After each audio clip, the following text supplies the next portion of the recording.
I work for Siemens, which is one of the biggest engineering companies around the world. And my role within Siemens is being a control technical support apprentice. Within that role, there's a lot of tasks you get your hands on. Most of them is programming PLC, which is programmable logic controllers. And as an automation engineer, we use that PLC to program like a sequence operation using the input and output modules from it.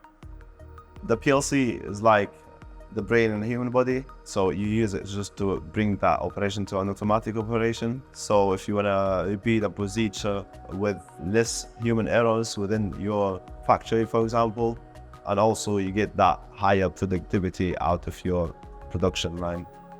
The greatest challenge within the PLC is actually the way you actually program it.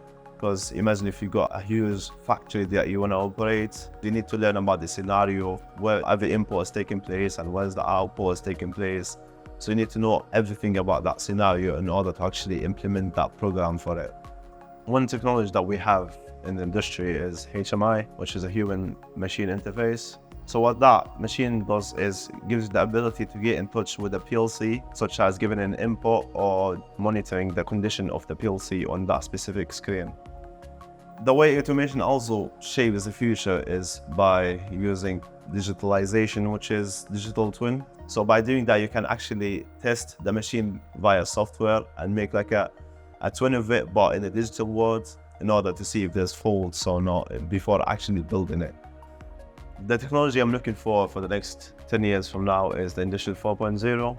Nowadays, if you go to the factory, we'll see humans everywhere trying to interact with the machine and trying to make their workflow smoother. Whereas 4.0 will make the machines interact with each other, so it will make the factory more self-reliable and self-efficient as well. So that will minimize human interaction, which will equal to the less human errors.